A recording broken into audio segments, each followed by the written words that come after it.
Welcome to RPG Reanimators, a podcast for GMs where we dissect horror scenarios and offer our experiences and advice to reanimate it at the table. I'm Alex. I'm Holly. I'm Nathan. And I'm Lex. So let's see what's on the slab. The case report for this session is Dead Border, which is a scenario written by Todd Gardiner with Mike Mason for Call of Cthulhu 7th edition in the Gateways to Terror scenario collection. In this scenario, investigators looking into a missing man stumble upon his corpse in his boarding house room. As with any dissection, we'll be discussing all the gross innards of the scenario, so from this point on, there will be spoilers. So if you're interested in playing this scenario, please stop here and share this episode with your GM so they can listen and consider running this for your group.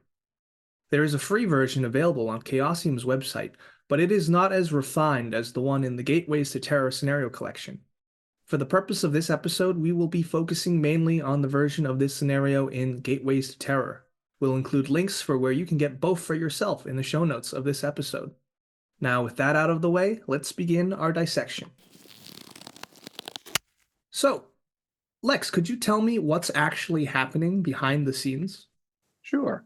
The main focus of the scenario, as you mentioned, is on James Gardiner, who used to be a dreamer, but ultimately lost their ability to dream and to traverse this plane. And in their obsession to try and find a way to begin dreaming again, they start delving into more esoteric and archaic tomes, as one is wont to do in this situation. One of the tomes that they come across is the Book of Dream Memories, which is an archaic account that goes into details on how to ritually scarify one's body and traverse the dreamlands, but is actually a trap that was written by someone who was being influenced by some otherworldly creature to basically create a vessel for themselves that they can roam around on our plane with. So James tries to get everything they need for that and conduct the ritual by himself and dies. The players all have some vested interest in getting into James's room. Everyone opens the door into the room and finds his dead body. And like any good Call of Cthulhu investigator, starts digging around where they really shouldn't. Awesome. So it seems like there's really just one location in this scenario.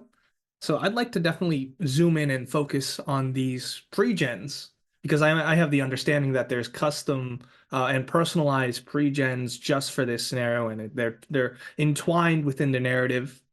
Yeah, there are 4 options that are in the Gateways to Terror book, which is the landlord or landlady. I'm going to refer to them as land person because that's easier. Their main hook to be interested in this is that they are secretly in love with Gardiner, and that's kind of it. They sort of have the weakest reason for being there, but they have the most liberty in terms of they would have the keys to his room and some authority around the house.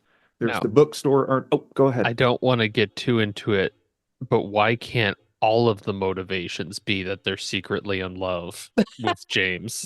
He's a player. Maybe when we pulp this up in the animation. James the dilettante. A 5-way love pentagram? No. Quadrangle. No, not quadrangle. This is actually just a hippie commune, and this is all about the free love kind of going. Set in the 70s. There you go. You know, polyamory is just evolution's defense against high rent.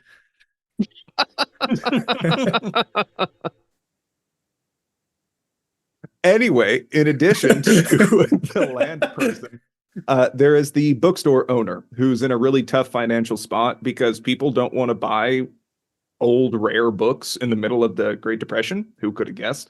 And they had loaned Gardiner some expensive books that, wouldn't you know it, they finally have a buyer for, and they need to get them out by tomorrow or they're going to lose their business. So they have a solid reason for needing to go in and get their stuff because Gardiner's not responding to their knocks the door letters. There is the opposite of aptly named business associate, who is a bootlegger, petty criminal person, and Gardiner reached out to them to procure a couple of obsidian blades to scarify himself with, which were apparently readily available in the 30s. And in exchange, the bootlegger asked Gardiner to cook the books on some kind of accounting ledgers that they're going to report to the mob. If they don't get returned and are not in tip-top shape, the bootlegger's probably going to get murdered. So they have a decent reason to be there. And then there's the nosy neighbor. That's it. That's pretty much it. That is what they are and do.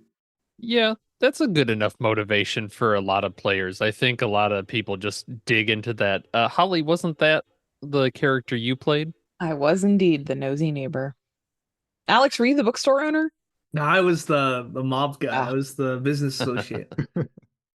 Honestly, having everyone be in a romantic relationship with James Garner, except the nosy neighbor, would be pretty king, though. But in addition to having these, a lot of details like roleplay hooks and reasons for being there, something else the scenario has I really like is that it gives custom bouts of madness or custom reactions to losing sanity for each of the different PCs, which I personally really enjoy. I think it helps customize the scenario more. Yeah, this is definitely made for new GMs, new players. Like, it's written in a very digestible way. The character backstories that you see there are fleshed out in a few paragraphs, but they also just have a couple sentence role-playing hooks that say this is roughly what the person's going to be going for. So if you have players with short attention spans, they can at least read that part. I also find the traits to be super helpful when trying to embody a player character. I would also say that the scenario sort of drives itself wholly because of the player characters, and that is why they have so much detail fleshed out. If you were to drop just any random investigator into this, I don't necessarily know how well the things would play out. I agree. So, besides James Gardner's room, what other locations would you imagine getting to? It describes some of the other residents of the boarding house in general. There is Tommy, that's the land person's son. There's Mrs. Madiera, if I say that right. And then some other residents that are sort of alluded to around the boarding house, you could choose to involve and make the place a little bit more lived in. In addition, if you have a player that is a bookstore owner, they are very likely to go to that bookstore. So that would be on the keeper themselves to flesh out details for if the player is not comfortable improvising all of that themselves. Nathan, could you talk to me about the other NPCs and get into that? Yeah, the other NPCs really are tangential to the scenario. You kind of have everything you need with the PCs. There are other people in the building, the Skirgalios. I'm sure I'm butchering that.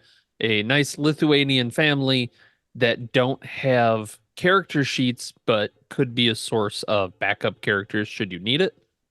Ma Shanks, who is not there, so maybe she just owns the business. Maybe she died. Place could just be named after her. Who knows? Tommy, who you can include the land person's kid.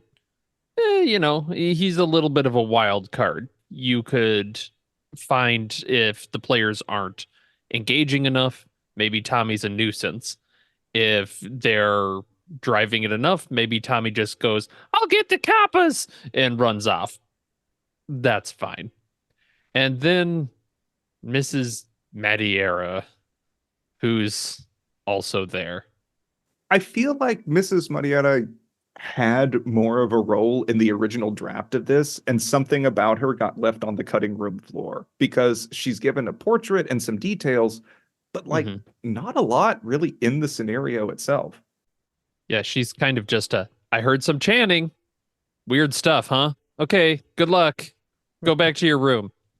I feel like she's put in a red herring position because her portrait's kind of creepy because she's wearing that like black mourning veil and she looks kind of creepy, and that's pretty much it. Other than that, clue dispenser, if at all, because what she does give is pretty, not suspicious. So it's all coming together. Holly, could you talk to us about some of the threats that the player characters might stumble upon? Sure. So the biggest threat to the scenario by and large is the reanimated corpse of James Gardner. A corpse that is now inhabited by the soul of this entity from beyond.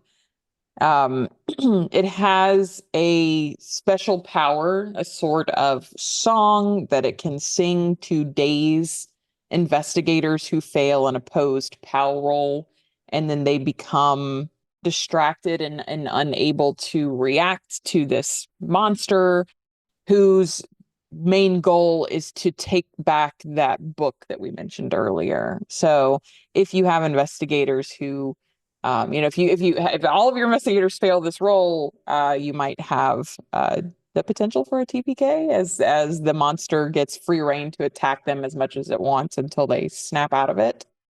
I would say that, the Gardner monster isn't a super powerful entity, like as far as attacking goes, though. So, you could scale it up or down as much as you like. But that I suppose you could make intervening police officers as a type of threat, but the main threat of the scenario is the Gardner corpse. So what kind of tactics can players use against this creature? If it can stun them and then do whatever it wants, what option do they have? That seems pretty powerful. Yeah, so looking into the mechanics of it, if we're really gonna dissect this, it's scripted as its first action to use that Song of Lost Dreams ability, which does give every PC a penalty die. It doesn't quite stun them. And the scenario is written so that the pre-gens are all faster than this monster. So they all get to have their turn before it unleashes this ability. And it's almost like a puzzle boss if they're trying to take it out, because it's got these inscriptions and slashes and spirals in its skin, which act like flesh ward technically for the body. But the only part that's not covered in these inscriptions is James Gardiner's head. And the players would notice this when they attack the body, because that's kind of showcase with like glowing lights, and then they would put two and two together and say, oh, the head doesn't have the inscriptions on it, so we'll attack the head. And then that's how they can kill it. It's pretty hefty. It's not likely that they can just one-shot it with like a handgun, because it has 17 health. Handgun's like D10, even with an impale, it's like D10 plus 10. On average, you're not going to one-shot it. And the lethality of the monster itself is it does a d6 plus 4, and on average, right, that does what? Almost so eight damage. That's enough to trigger the Constitution roll if it takes more than half the health of an investigator. But it's not enough to kill it. And its main goal anyway isn't to kill all the PCs, it's just to get the book and just get out of there. It's a d6 plus a d4, right? Yes, that's correct. Okay, you said plus 4, and I was just like, no, wait a minute. Because every time that I've run it, the creature sounds fairly lethal, and the scenario even talks about there may even be a TPK, like that's something to aspire to. But I end up spending, like, the creature is mostly trying to grapple the book away from a person. Like, that is their sole vested interest. So usually most of the time that I've run it, they like get a hold of the book, and it's this constant tug of war against something with a much higher strength than the other person. And it's only if the holder of the book tries to do something to impede that, like, then they may slash out at them, but it's more in frustration. So I have actually never killed anyone with this creature before. And so I would actually say it's not as lethal as it sounds, or I just roll like Nathan whenever I actually do damage for it. Do you want to make it more lethal? Honestly, no. I prefer creatures to maim on a hit. I don't want to ever risk doing a one-shot kill. And interestingly, it does note that even investigators who are under the spell of the Song of Lost Dreams don't suffer a penalty die to hold on to that book. So, there really could be a struggle. That's interesting too, is do you think when you've seen it played, the book store owner is really the only person that really wants that book? I could absolutely see players going, it's not worth the money. Here you go. Peace out and let it go. But it sounds like that's generally not the case. Do you think that's unsatisfying? It would be a very unsatisfying ending of just like, and it shuffles away. In that Oh, case, thank you. Good day. But like what day, sir. if you if you want to dig into that, what incentive do PCs have to not immediately give a literal reanimated corpse whatever it wants that it will leave? Or run? So, and this is a huge recommendation that I have for it. I think that whenever we get more into Gardiner's apartment, there's a lot of fun details that are scattered around for players to explore when they're investigating. One of them, my personal favorite, is it has a little idol of Cthulhu in it. For a game called Call of Cthulhu, boy, there are not a lot of mentions of the big guy in there. And whenever I first played it and in my run of it, I really emphasized that like that is the bad thing. But I made it out of a precious stone like emerald or something, so it'd be worth a ton of money. So that whenever the creature rises and starts attacking, they think that it's coming for the statue. In my run, the player threw the statue at it like, here, go away. And it kept chasing after them.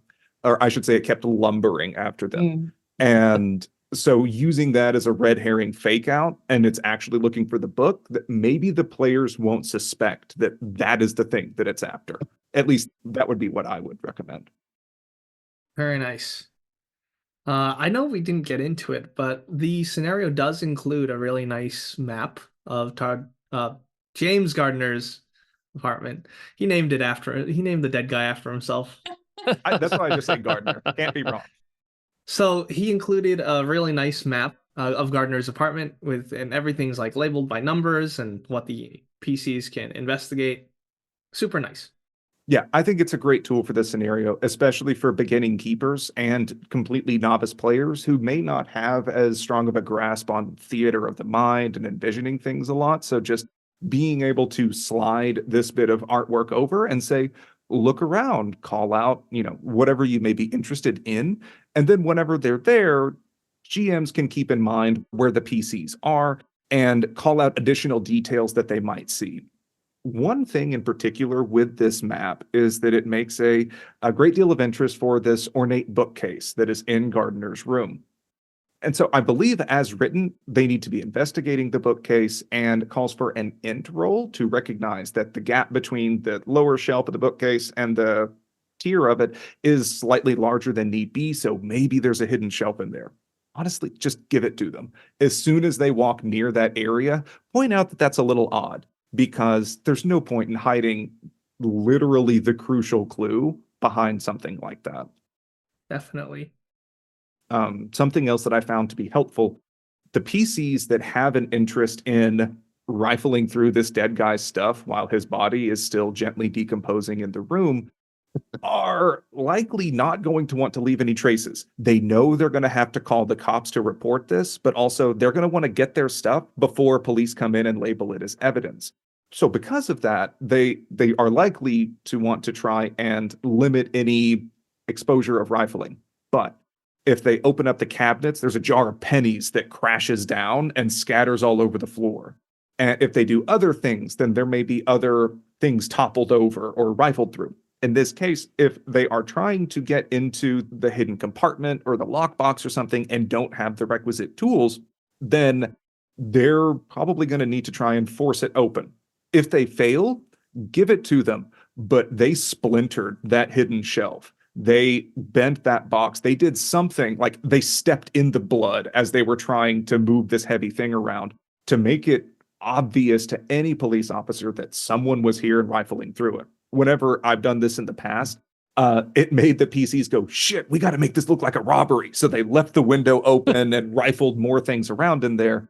And the scenario assumes you're going to rifle through his pockets, which I think is a bold assumption if there's a dead body and you're going to call the cops. So that makes it a little easier to make that decision.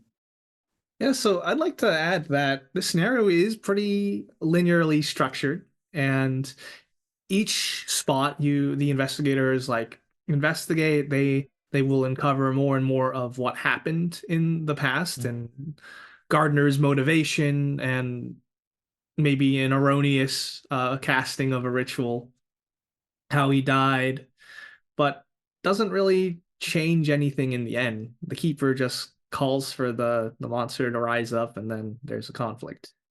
So from the key events, it's like they open the door, they search the place, the monster rises at midday or whenever the keeper says it's midday. It tries to get the book, and it either succeeds or fails, and then the cops show up. I mean, that's about all you really need, though. It's a couple hours, one Yep. done. Super agree. simple, and simple's not necessarily bad. With that being said, what do you think is the beating heart of the scenario? To me, anyway, I think the beating heart of the scenario is less from the narrative storytelling perspective and more about the game mechanics itself. I think that it's about the investigation, and it exists to highlight what the system called Cthulhu is all about, which is a mystery that needs to be solved and an answer that is unnatural. I mean, Yeah, it's like not Rob the Dead Guy simulator. Oh, it's that too. 100%. it can be A little both. bit. Yeah. No, I like that that kind of look at it as a introduction to the system. It really does cover a lot of the rules, including penalty dice, finding clues with various kind of skills, having interesting player backstories that they're supposed to bring in. We talk about how a lot of this is scripted, but the player characters all almost have enough to solve this if they just talk to each other. They all know something about James. Mm-hmm. But to that, I don't think that the players have much cause background wise to talk to each other. We can get into that later, though. To me, as a player, and something that I tried to emphasize then as a GM, is this begins as a grisly investigation that suddenly turns into a thrilling chase, and also has this very Cthulhu-esque theme that pursuing knowledge can help dig your own grave. Gardiner read this book and ended up kind of going off the deep end, scarifying his body, and then becoming a vessel for this thing. And then the player, who is most likely going to be the bookstore owner, at least it's as written, only the bookstore owner, is reading the book, and that's what causes Gardiner to reawaken again. Yeah, to piggyback off of Lex and putting on my literary glasses, it's the depths of that some people will go for escapism, and as he's trying to desperately get back to this dreamland. Excellent. So moving right along, what would we say are the general strengths and limitations of this scenario? I think it's a decent intro. I think it's a stronger scenario for a beginning keeper versus beginning players, but there are a lot of tips and hints for the GM kind of sprinkled around. There's that timetable at the very beginning of here's kind of an idea of how pacing should look. Not something I've ever particularly followed in when scenarios give me that. But if you're a brand new keeper and you're really trying to like learn how pacing works, that's a really great framework to start from. We also saw that in another beginning scenario, the Lightless Beacon. Yeah, I like having that too, just not really for the timing portion of it, because this says it about an hour, I think, which is fair. You could do this in maybe 2 as well. I think it could stretch depending on players, but just a proportion sort of gauge, right? Where you look at this and go, oh, okay. So the first 15 minutes, we're kind of getting into it. We're starting 45 minutes in. So out of the hour, about 75%, that's when the fight starts. So you can kind of then gauge it for longer times you're looking for. I still don't find them helpful. And I, like, as a GM, I would rather have them framed in terms of like beats that, like, whenever there's a lull, you can shift to this. Whenever you want to kick things up, like, look for the PCs to feel safe and then hit them with this rather than having just these strict time limits. Because as someone that played, like, I got started into RPGs like many people from D&D, and particularly through D&D Adventurers League. And there is such a strong emphasis to run the scenario exactly as written, using rules as written. And I would be somewhat concerned that someone with that background and introduction to RPGs trying to run this might say, oh, by the way, it's 11 minutes in, this thing happens, rather than just, here's a progression, try and hit these beats. But I'm very loosey-goosey like that when I run games. I like that kind of look at what the table is feeling as a way to get forward in this. That's a good GM habit. Yeah, I think at least like to Lex's point, and I can 100% see it, where it's like if you're giving a brand new keeper a timetable, they might feel like really constrained, like, oh, I have to do this at this time. I think it's at least a pretty forgiving scenario for that kind of thing. Like you can always interrupt the investigation and be like, oh, you know what? A dead body rises. What happens? You know, it's like it may not get all of the answers, but at least it, keeps some story moving forward still. Keeps people excited. Yeah, just don't do it with every scenario. Your players will eventually figure out what you're up to. Right. What, having a dead body rise whenever things get boring? Yeah, every time they're investigating a dead body, it pops back up and attacks them. But Game Master, we're playing Wanderhome. I said what I said. I don't even know where we're finding dead bodies to begin with. I really like the pre-gens for this. Holly, you mentioned this before, but they're all strongly motivated to get in that room to look into things. They all have their own little needs that conflict with each other. Like the mob guy, he wants to get the ledgers, and he really doesn't want everybody else to know. That conflicts directly with a nosy neighbor who's going to be looking for that sort of thing. But having that sort of conflict obvious to the players helps give them something that they can look at and go, oh, that's probably going to show up, and we can enjoy having that interaction of, ooh, you're trying to hide, I'm trying to pry. It's good to kind of get that in early so that players understand what they're looking for. And having gently conflicting goals like that can lead to fun role play at the table. And also some my bigger complaint of this is just that some of the pre-gens are slightly imbalanced in terms of their investment to want to dig around and also the things that they may know. And I would want to give everybody a little bit more of a tit for tat sort of thing. Like I can say some of my recommendations for the reanimation section, but I can also say that the bootlegger sort of has this knowledge that those obsidian daggers, he gave those to Gardiner, and like, oh shit, something I did contributed to this. Like, are my fingerprints on those? And no one else has anything that interesting.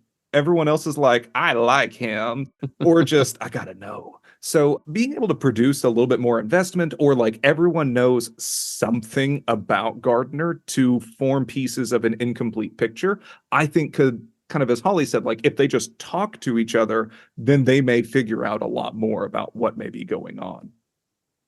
Yeah, we'll have to get into reanimation with that because you could really drive up some player suspicion elements to this and make a meal out of this. But we'll talk a little bit more about that later. Stay tuned. In general, I think that this is a pretty nice starter scenario for new keepers because it has a lot of nice details to help the GMs along. As we mentioned, like there's that detailed map of Gardiner's room, so you could give that as a handout to players and let them sort of think about where they want to look around. Frees up your concentration to focus more on the ambience or describing details and planning ahead for based on where they're at, what do they see, as you're sort of training yourself to get that mental image going on. And some of the parts, like with the first aid on Gardiner's body, I love how they broke things down into this is what you get for looking, this is a regular success and a hard success. I don't see a lot of scenarios breaking this down as extensively outside of ones designed for new keepers, but honestly, I still really appreciate it. Maybe it's good for new and lazy keeper. And I've got to say, the scenario has some very fun descriptions. My favorite is the description for as the monster rises. Mr. Gardiner's head begins to peel, spiraling downward like some horrific party trick with an apple. I love that so much. Just imagine like that flesh just down. To go back to Lex's point of breaking down regular and hard successes and extreme successes, I especially liked how they explicitly stated, like, this clue, no roll required. Like it's just given, and it really like trains the keeper and tells the keeper that, hey, this is a normal thing to do. Don't ask for rolls for everything. Yeah, I agree. I think that's a really good habit for GMs. Again, coming from D&D where you need to roll to scratch your nose. Also, I can say this scenario is a little unique in that it can work very well as a duet scenario with only one keeper and one player. That's not something that I find very often in Call of Cthulhu or RPGs in general. I ran this for my partner. I was trying to thread this together into kind of a campaign following Paper Chase.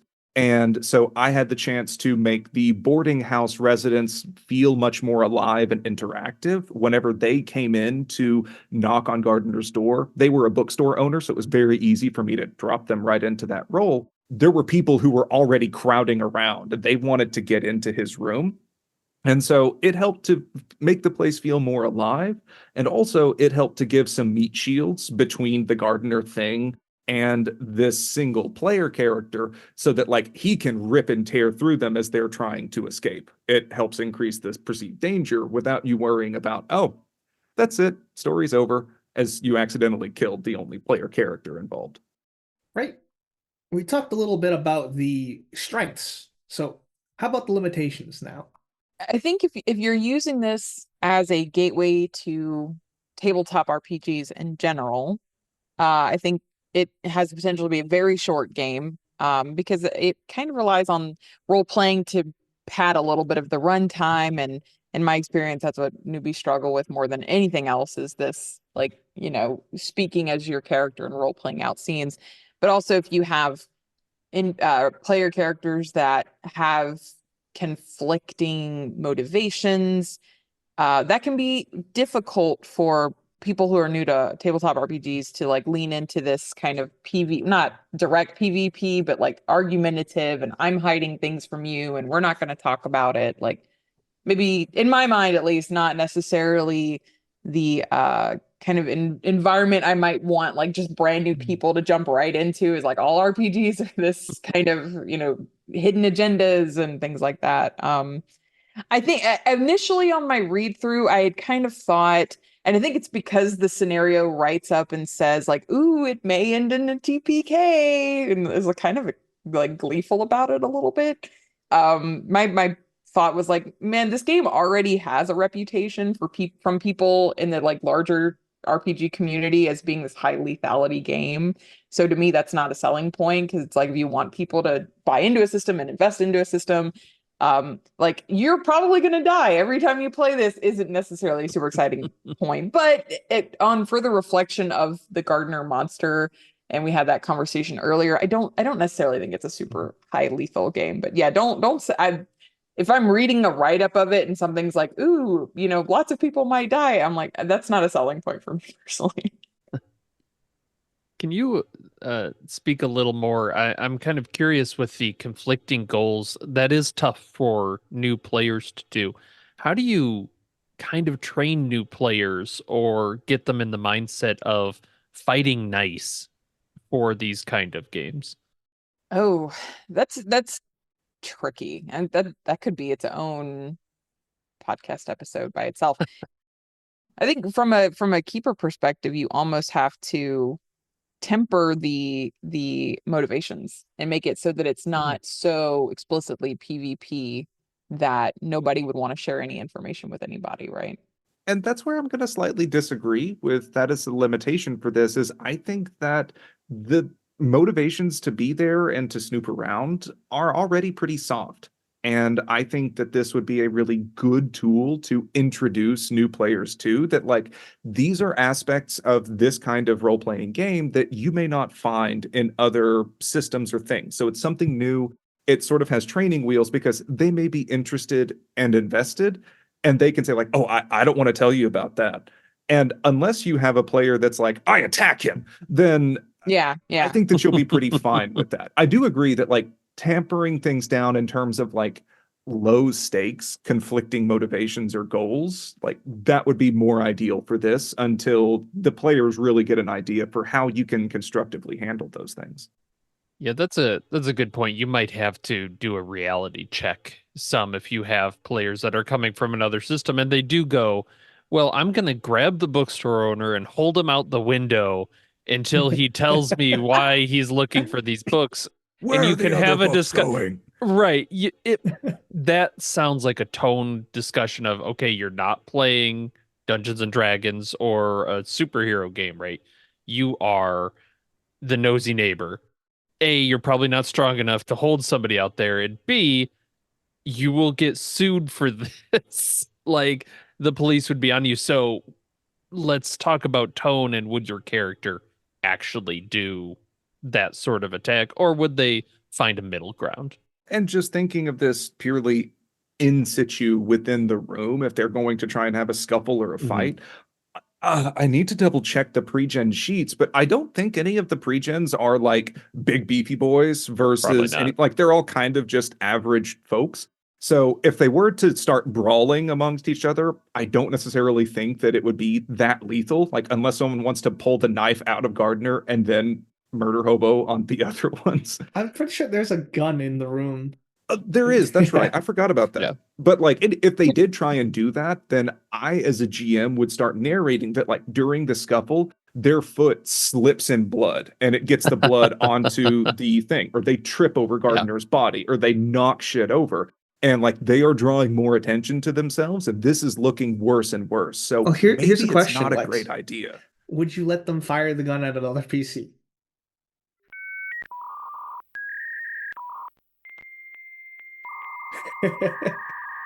I mean, that's where I think Nathan's reality check might coming in and be like, oh, do you recognize, like, are you just going to be on the run?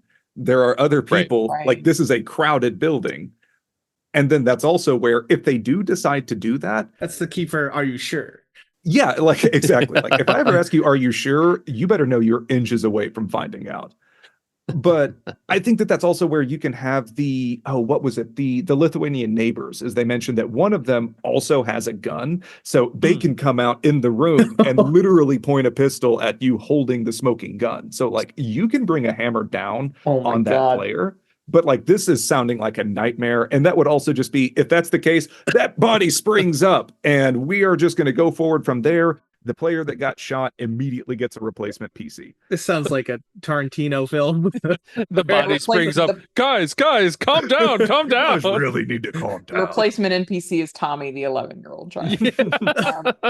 No, I think so. That kind of plays a little bit into one other limitation I think of is that you have some PCs that have really strong motivations to keep pressing, and some that are just kind of weak. Yeah, and none that are strong enough to keep them rooted in place when a dead body rises. Right. Just like, I'm getting the fuck out of here. Are you kidding me? I'm not this nosy. Fuck this. That's my biggest limitation for this scenario is it suffers a lot from what I'm going to call, what are we even doing here syndrome. Some of the PCs have a decent reason for being there and looking around, but most of them really don't. And especially whenever I ran it, even though my player was the bookstore owner and they needed to get these books or they were going to lose their business or whatever, they were like, I'm just going to call the cops and wait. And it's like, well, okay, then it makes for a very boring session, especially if like you send Tommy, it's like, I'm gonna get the coppers, as Nathan role-played so perfectly a minute ago. Then it's like, cool, you're gonna sit there. Are you gonna sit there for 20 minutes? Okay.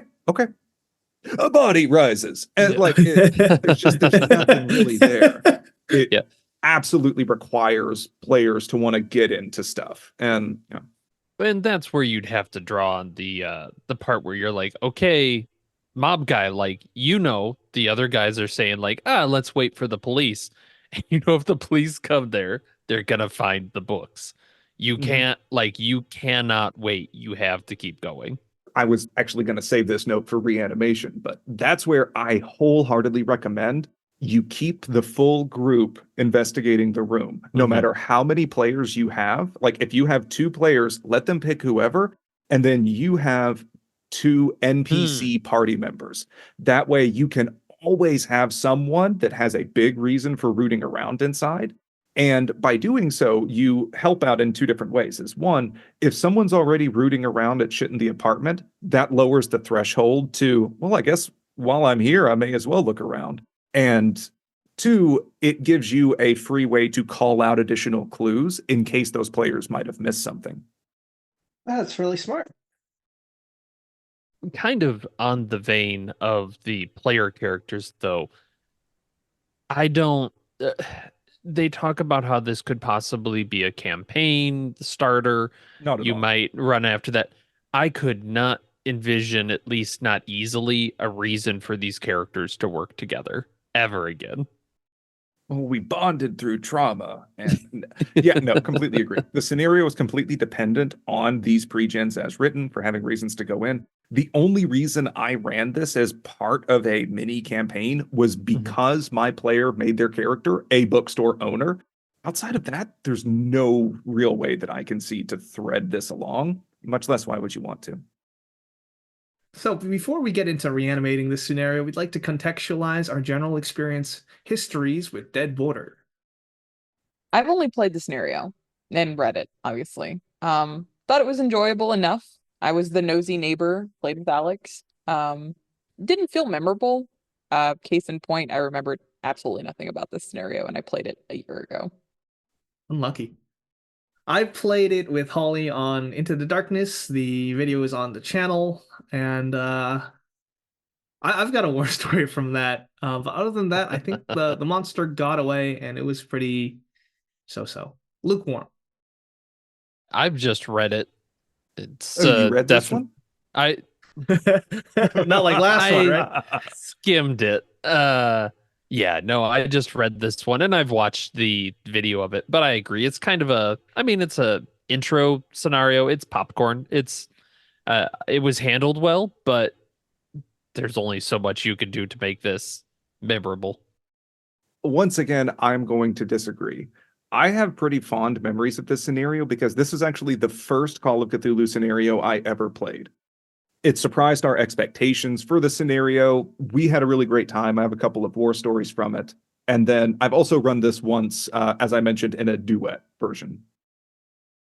Now, Lex, do you think you enjoyed it more because it was the first Call of Cthulhu scenario you played and you were a new player with like no expectations of the system? Absolutely. And I think that that's why you all were like, it's kind of mid, because like we've already been around the block a few times. We've seen some good stuff. We've seen a lot better stuff. But this is really nice for completely new, inexperienced players. I would be tempted to recommend this over something like Lightly Speaking, even, because this is even easier to run around. And I think that Lex's experience really, highlights the positive about it. It's a great intro scenario. I would agree with that now after hearing Lex's explanation. You've turned us around, Lex. You've let us see the light. Yes. Yeah. Yeah. And now for reanimation. Overall, how do we highlight the beating heart of this scenario? So I think if you have the time and the inclination, you could really go for it with the handouts. There are letters that he has that you can kind of rifle through, a corked bottle, a vial, money, the knife, the lockbox. When I'm bringing new people into Call of Cthulhu, and especially when we're meeting in person, I like to go for it with props and the handouts, because that's where the mystery is really progressing. That the story is, and in most of Call of Cthulhu, like the story kind of moves forward because of the things that you're uncovering, because of the mystery. So I really want to highlight that by making cool handouts. Even if you're playing online, Tom Rayleigh in Into the Darkness does a good job of making visually interesting handouts to give the players something to look at and chew on. I think that from the reanimation section, I think honestly, if we're talking about, not strongly motivated PCs and like, I want this to be an intro to something more, I think you could probably take out the provided PCs and make this a police investigation. And then you have like two partners, especially if it's like, two people, right? I like You have that two idea. partners. They've been called in to investigate, and then they have this like stepping stone into, there's this whole world that we've just been introduced to, this unnatural that we could then jump off of and go to other scenarios from. I love that, Holly. Really like that idea. Especially, you could make this such a good like noir investigation if it's Mhm. two detectives who are like, now why did this guy seem to be murdered within his own room in a locked room? And then What's all in of this the book? player characters then become like really interesting vocal NPCs that the police can shake down. It gives you something a little bit more. Like you can talk to all these people in the boarding house and get a bigger picture of who James Gardner actually was because you have these well-written NPCs already, or PCs rather. And gives them a chance that eventually they're going to have to catalog the evidence and just make it like Right. once they start rifling through the book, that's what causes them to wake up. You can have like a showdown in the evidence locker of the police station or whatnot. Like that could be cool as hell. You can always have the I- nosy neighbor just looking in. What's going on here? For some reason, I thought you were going to say just shoot them. I was No, really just shoot confused. them. This is the police. See, I would be very tempted. I love the idea of having the police do it, but I would be tempted to run it as you start right after the events of the scenario where the NPCs have been through this and the thing busted out the window after attacking one of them. So you come in and you see right this mobster holding a couple ledgers, this Cthulhu statue that's been heaved into a wall by someone and just like, okay, nobody move. We got to figure out what the hell just happened here because you guys are talking about a tangerine peeled face guy, and I don't know what we're gonna do about this. To go back to highlighting the beating heart of the scenario, I mentioned it's one of the themes was like someone who is desperately trying to get back and experience this escapism. And to help with that, you could really characterize that dead character Gardner even more because, he was once a living person with his own flaws. You're entering his room, so you can add more personal effects. You have a great opportunity to make the tone a little more tragic, a lot more melancholy. Um, and this kind of reminds me of like Clyde Bowman and Last Things Last. You can I make was it more just like thinking that. Actually, the level of interaction that players have had with this deceased fella, you could actually do like little flashbacks if Ooh, I you're like that. having moments and say like let's go and see what did he have with the nosy neighbor, like when did you notice that the light went out of his eyes because he could When no did you longer fall in love dream. with him? Yeah, when did you fall in you literally could do something like that, and it gives the player a spotlight and shows that they can kind of drive it. I think that what you could do, sort of hearkening to Alex's Last Things Last commentary, is try and listen to that episode and then like take some of the inspiration from there to apply into here. Something that could be great is it mentions that he has a journal, and it mentions, I think the only other like real note for his backstory is in his mail. There's correspondence that his bank is going to shut down his account if it keeps getting overdrawn or something. So maybe you add in photos of him in a family of some sort and they seemed happy, but maybe the wood around the frame has been worn, that like he keeps rubbing his thumb on the frame. And then like in the journal, say that like he could visit his family before that night. Like you don't need to say what the fuck happened, but like before some tragic accident, he could actually visit his family in those dreams. And that was his big motivation for wanting to continue. Then this figure came up and offered him some kind of opportunity to return back to that time and stay with them forever. And that was his big precipitator for his downward spiral. I think touching on the Last Things Last note, I think you could easily port this over to Delta Green and bring it up to modern and make this an intro to Delta Green. And then it becomes about an agent who delved a little too deep, got a little too involved in the mythos. And then you have these NPCs that are nosy pains in the asses and want to know exactly what's going. This guy owes me money. What's going on here? It's just an agent that's like, man, I saw that this could give me some good armor. I'm tired of getting the shit kicked out of me. And so I'm just going to scar him up on myself. You joke, but I could 100% see that being a really fun Absolutely. little I've bit. had agents try and do that. I gave them a similar spell. And they're like, yeah, flesh ward, baby. I'm tired of this. Wearing some Kevlar. I think I touched on my notes for how I would recommend emphasizing the beating heart of this. Have your group contain all of the Mhm. potential player character options as, NPC party members.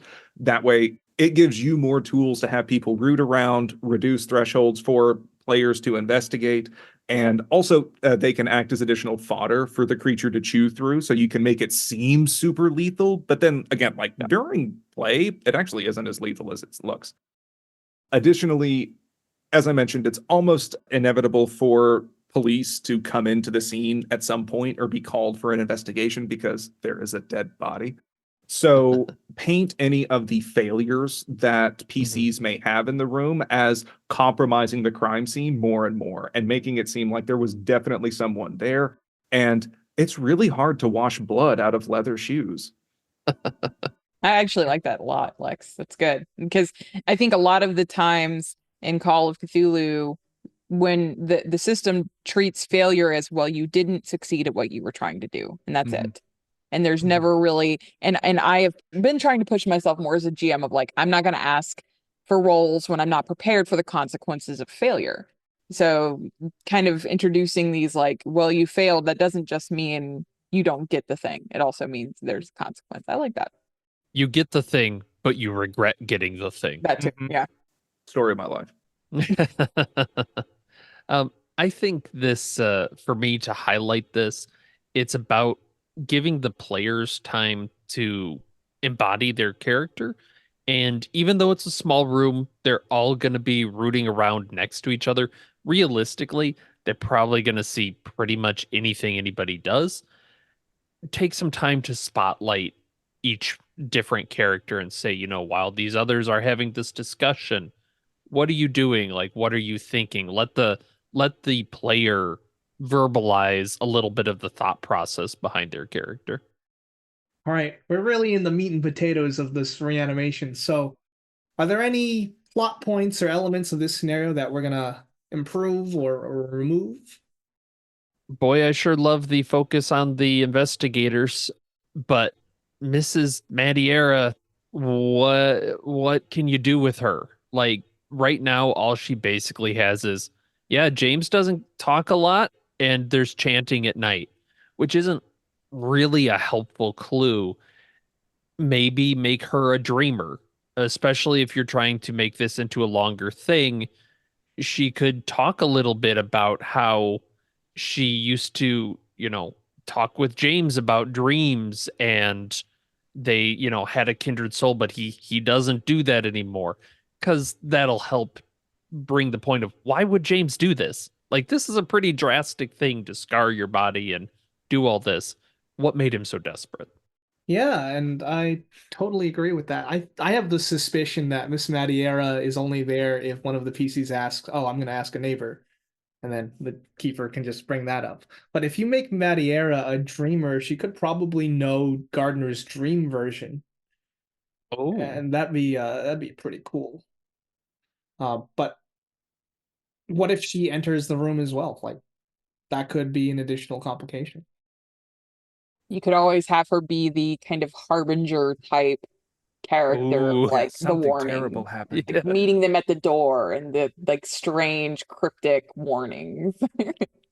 Or they're in the middle of the investigation and there's just a knock on the door of the Mhm. murder room and it's Miss Madiera and she's just like very uncanny or gives that foreboding warning. Mhm. I think Storm's coming. something I kind of dislike about the scenario as written, the box text literally tells you to start off with the land person opening the door. And I much more prefer sort of the slower starts that like give everyone time to introduce their character and tell the people that matter, you got to get this today. And so you all can be sort of huddled in front of Gardiner's door, talking and bickering amongst themselves. And then maybe as the land person is putting the key into the lock, Miss Madiera puts her hand and she's like, don't go in there. And as they do, it's like, well, I gotta. It's like, and so she goes into her room, slams the door, and then lock, lock, lock. Because Oh, she, that's great. Yeah, as a yeah. dreamer, she knows that something bad has been hanging around there. Yeah, that's fantastic. That really amps up this side character that's just a clue dispenser. And they can also start asking her, like, how did you know something was bad in there? And that's where you can key in more of those dreamer details, because otherwise I'd be like, why would she have inclination to tell them? Like that. That's great. Do they detail, and this might just be me forgetting, why is James not able to dream anymore? It just says for some reason, literally Okay. for some reason. Yeah, that might be an opportunity for her to say something like he died, in our dreams. Maybe, flower it up a little bit more than that, but something of he's been dead for a while, but his body kept going or something like that to have something creepy. And then it also foreshadows the fact that the body pops up and the characters go, ah, Mrs. Mediera mentioned this. Oh, shucks. I have a way to address the PCs just waiting for the police, and Go it's for it. just to have all of the players switch to the police, and then they Hmm. just go into the investigation. They give up their old PCs and they just use these new PCs. And I would imagine that you could set up some additional scenes too if needed. Like they bring the body to the morgue after the examination, and then it like jumps up at the morgue and like causes trouble at the police station. That'd be fun. I have some ideas to try and increase the investments around in there. Again, I really don't like how unbalanced some of the pre-gens are in terms of their reasons for snooping around and their ties for what Gardner might know. In this case, like Gardner knew he was going to need to carve himself up. And so maybe he procured some laudanum from the land person from their prescription to dope himself up before doing it to remove any pain. And the land person knows that their prescription is in there. It mentions that there's a little bottle of laudanum and cocaine in his nightstand. This is also me. I don't know what laws were like in the 20s. I don't really care. But like that land person would then presumably would feel inclined to like, I got to get this out of here because I don't Mhm. want to get roped into all of this. Maybe the nosy neighbor has been the one hearing chanting or multiple voices in Gardner's room at night, and she's convinced that there's some kind of criminal goings on in there. And so Mm. she's there to find proof for criminal involvement to report him to the police and get him kicked out, which can also give some conflict with the bootlegger. General satanic behavior. Of course. Um, Another thing too, I dislike when key clues or details are locked both behind roles and for specific only one PC. In the case, the main text in this is written in ancient Greek, and I believe only the bookstore owner has a chance to interpret it with 40%. So, one, if they whiff that roll, that's it, game over. An idea that happened in my first game is I asked to go back to my bookstore where I had a library and like a Greek dictionary so I could reattempt it with a bonus die. Nice. But in this case, to make things a little easier, what if you retooled the Lithuanian family into a Greek family? And if they bring that book over to read through it, it's an automatic success with a little bit of time. And as they're reading it, maybe like they may be sounding it out loud, and you're like, no, no, no, please don't. But that's when the Gardner body reawakens, and now it's crashing through their door. There are innocent civilians running around screaming, so you can have a much more chaotic finish. This would be if you wanted to have more detail or a more comfortable improvising on the fly. But I dislike the traditional Call of Cthulhu narrative that, like, you are just reading this person's unhinged ramblings. And this is not the original copy, but this is a replication of the copy. I'm like, who the fuck would transcribe some insane dude's like, oh, and then I'm going to do this and then this? Like, there's not really scholarly merit in that. So I improvised that the book of dream memories, like it was literally the monk's journal, so it was super old, the pages were cracking, and like James was having to painstakingly take notes on fresh paper to try and go through there. And I had it to where his translations were in his journal. It was like this monk kept believing that he was hearing the voice of an angel who was telling him to inscribe these angelic sigils on himself. And the last note is, I think the other monks suspect something. And like that's where you have that dun dun dun ending. There, I'm done. Promise. I think in general, I would just like stronger, motivated PCs. People who have a reason to stick around, to dig in, to not just run when things go. Like even if you think about the nosy neighbor and Like as soon as there's a dead body, like an actual dead, mutilated dead body, how likely is a person to stick around for that? I don't know. I think like Alex's suggestion, and we talked about it earlier, just like police, like that just to me is such a simple and strong, gives very strong motivations. But that's my only thought at this point.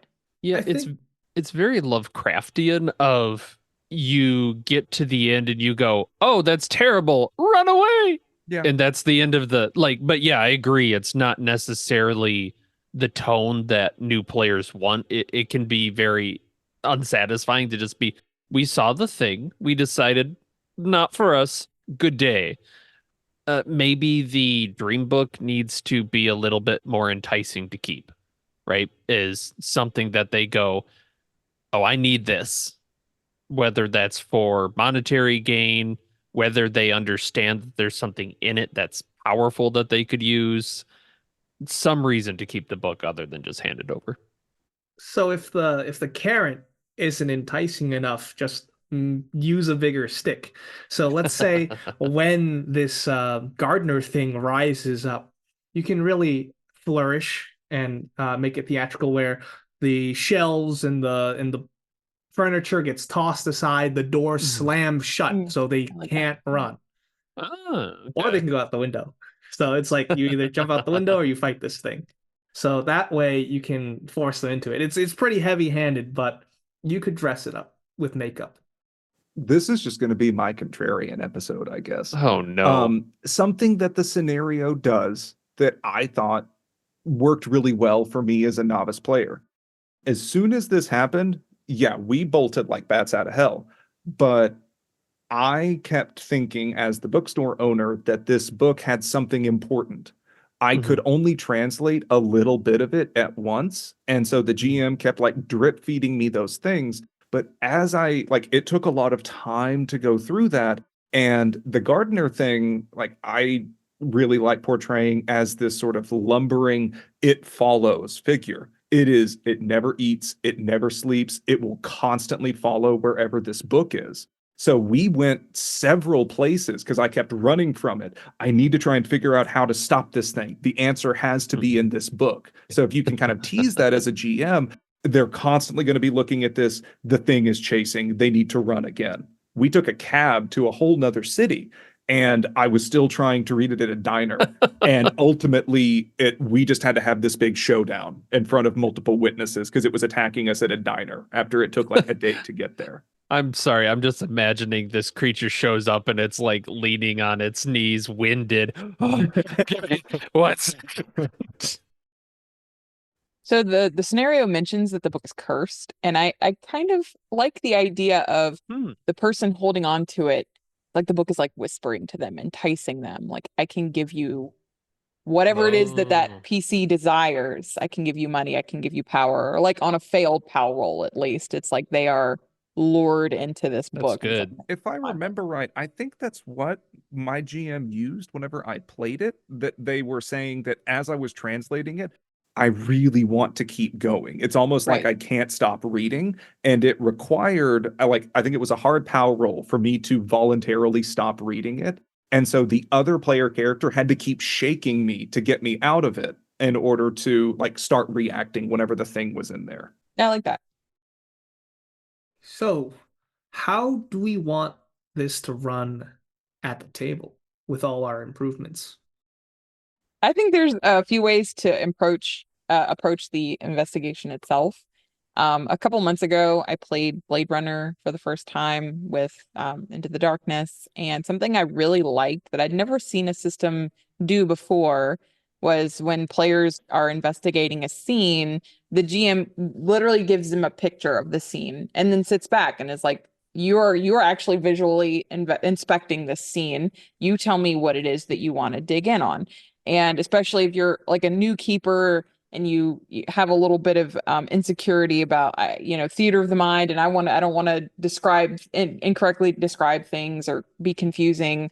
And actually, like as an experienced GM, I kind of like the idea of like, here's the map, because they have the player map without the numbers. Like, here is exactly what you see. You tell me what it is that you want to look in on, and we'll go from there.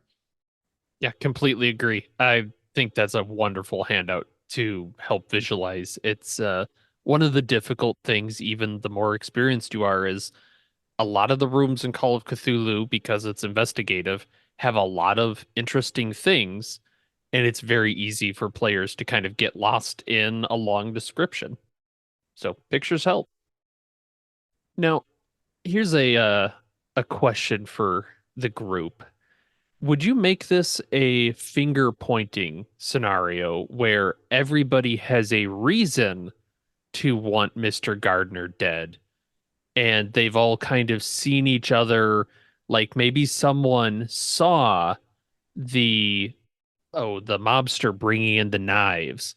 Somebody knows that at night the land person is peeping through a peephole at Mr. Gardner. You know, it's some sort of thing where they all suspect each other, and you have a little bit more PvP accusations. And yes, they're all in love.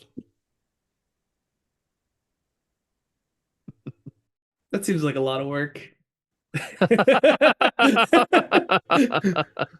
I think that that's running back into the hard versus soft conflicting goals and motivations. And I would be concerned about introducing a bunch of potentially former D&D adventurers into a scenario where they have ample motivation to attack each other. So maybe not a intro version of it. Yeah. And I think that like and I 100% am guilty of it too when we talk about reanimating things. I think for this particular scenario, we keep coming at it as the perspective of very experienced GMs and very experienced players, and like what would we personally want to see at the table. We like grounding it in like I am bringing a brand new group of players into it. And like I said, I'm guilty of it myself. I'm like, oh, I want to do all these like interesting and spicy things so that like Holly, settle down. This is for brand new players. They don't need all that. First game's free. So, in our experience, do we have any advice based off of that, or do we have any war stories we'd like to share? A couple of notes that I can give from my experience that worked really well. I will never forget during my first game, again, I was the bookstore owner and I completely whiffed my first attempt to read the book. So I asked if I could take it back to my bookstore and attempt to read it using my Greek dictionary to reattempt it with a bonus die. GM was like, yeah, sure. So I took the books and just left. The other PC was still in Gardiner's room rooting around looking for things. I don't remember what his character role was. And so then the GM transitions to me and I'm going through the book. He's doing that thing where I keep reading, I'm getting some details, and then mid-description, he says, and your front door slams open. And then transitions back to the player that's in the room. Everything's mundane and normal. As they're looking around, I think he's like looking in the shelves, and then he says, like, there's a rustling behind you. And then shows like the body is rising up on the tarp, and it was this great reveal scene. And that PC, unsurprisingly, bolts out of the room and immediately sprints to the bookstore. Then that transition came back to that PC is standing panting in the doorway of my bookstore saying, we gotta go. And after the scenario wrapped up, the GM was saying that they had already decided that they were going to say, like, the door slams open. If the PC ran, it was going to be them that opened the door. And if the PC hid in the room or got attacked, it would be the creature that opened the door, that it would be coming after me with zero warning. That was a really fun moment that kept all of us in high suspense. I definitely recommend trying to recapture that. I've got a war story when Tom was running it for us. He started up in this game a fifth PC, which was one of the Lithuanian family members, and for some reason he gave him a handgun, like just like off the bat. And when we found like a stash of money, that player character just drew the gun and threatened us for the money, and we were all like, "Whoa, give me the money!" And okay, it definitely escalated things. Yeah, I remember that now. was wild. Well, that's a good sort of tension raiser, though, right? Is you're looking through this, there's not a lot of heightenings of tension other than the body rising. It's not a bad idea to have something a little earlier on where somebody raises a gun, there's the tension, and then the monster escalates it even further. I feel like my mind has been changed. Like I don't think it's a good scenario for experienced people, but Mhm. I was kind of like mid on this from a newbie perspective, but now my mind has changed. I'm like, no, this Yeah, is actually it's pretty probably decent. pretty good for new Yeah. players. Mhm. We don't I get think to play this as Ma one- Shanks, though.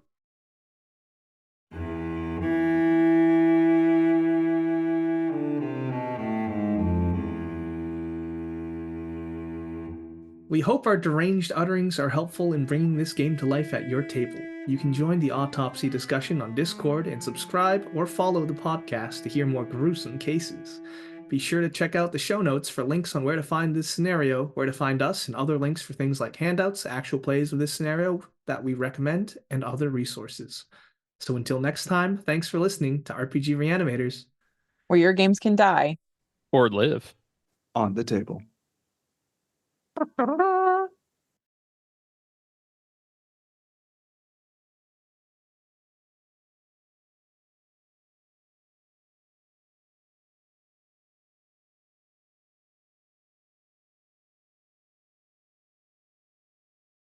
Oh my god, you could make a pulp version of this scenario in a trailer park. I can imagine like someone driving a tractor through the trailer in order to defeat this monstrosity. Oh no, the monster got to the gun rack.